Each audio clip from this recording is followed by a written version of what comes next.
J'étais au boulot, arrivé à 9h et tout. Appel sur mon portable de la personne qui devait me faire la chirurgie. Et lui, il m'appelle, il me dit, de but en blanc, bon, ben, c'est cancéreux, moi je peux rien faire, je vais vous diriger vers quelqu'un. Et là, en fait, on n'écoute plus rien, quoi. Tout ce qu'il peut dire, je sais même pas, en fait, ce qui s'est passé. C'est vraiment une annonce, en fait, je m'attendais pas du tout. Autant tous les médecins que j'avais croisés ne s'y attendaient pas. Les derniers avaient un peu tiré la sonnette d'alarme.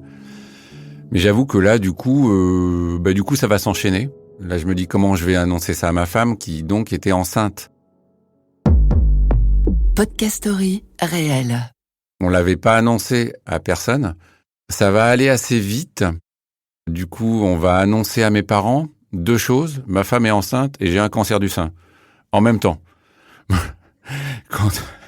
Quand je repense à ça, maintenant je souris, mais ça a été un peu dur, quoi. Il n'y a pas de petit cancer. Que ce soit un cancer du sein chez l'homme, que ce soit un cancer du sein chez la femme, ça reste un cancer.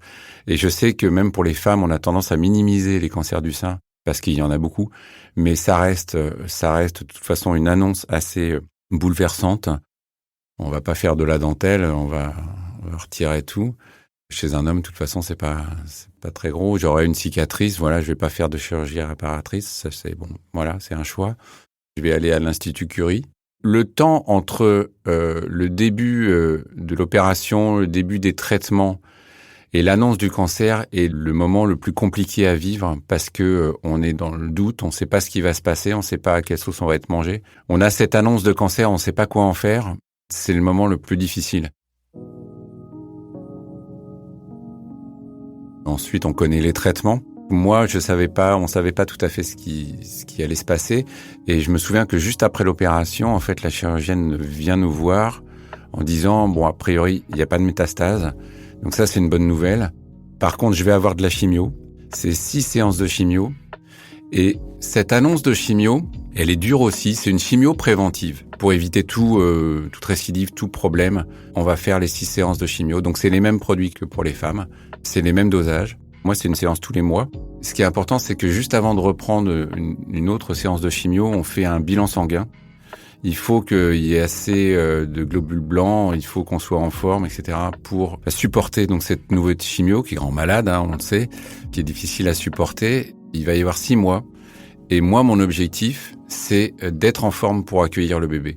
Et ça, c'est quelque chose qui va me tenir jusqu'au bout. Si on prend pas de retard, la dernière chimio a lieu fin septembre et on accueille le bébé mi-octobre. Pendant ces 6 mois, je ne supporte pas de rester chez moi. Et ça, c'est quelque chose... Je marche beaucoup. Je ne supporte pas cet état de malade, en fait. Je vais jamais accepter cet état de malade. Et même si la chimio fatigue, je vais rien changer sur mon mode de vie. Et puis, on a nos 2 enfants à qui il faut expliquer les bouleversements physiques. Moi, je vais perdre mes cheveux.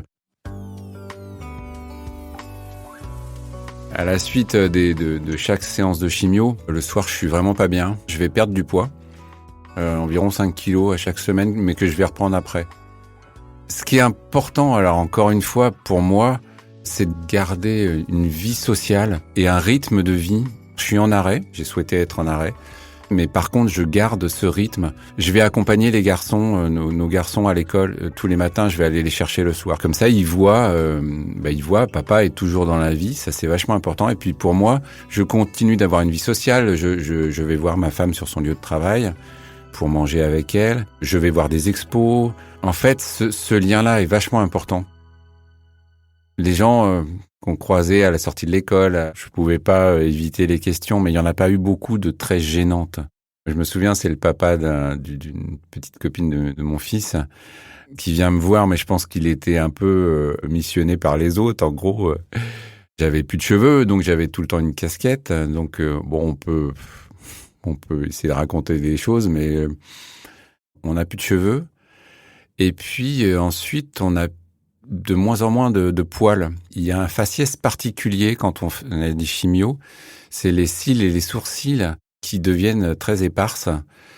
Et là, on peut pas mentir en fait sur ce qui se passe. Hein. Donc il y en a un qui est venu me voir. Je dis bah oui, je suis en chimio, etc. Bon, il me dit gentiment, on a vu que tu étais fatigué, on voulait pas t'embêter, etc. Et c'était très mignon. J'ai précisé que c'était un cancer du sein et au début, les gens, quand je dis ça, tu me fais une blague. Ils y croient pas. Et effectivement, c'est très rare. Il y a 500 cas par an. Comment ça se fait, etc. Bah oui, ça peut arriver. Donc je commence à en parler. C'est un peu pédagogique, quoi. Plusieurs fois, j'ai eu des petites moqueries, mais pas beaucoup en fait. Mais ça a pu arriver. Effectivement, le fait d'avoir un cancer du sein, moi, quand c'était dans les salles d'attente, moi j'étais là pour moi, et puis les autres hommes étaient des aidants, et puis toutes les autres personnes c'était des femmes. Je suis rentré dans un univers féminin, et j'ai bien senti ça. Ça m'a pas déplu. Par exemple, tous les soins, comme la kiné, comme les soins sportifs, comme ma psy. Je voyais une psy depuis quelques années.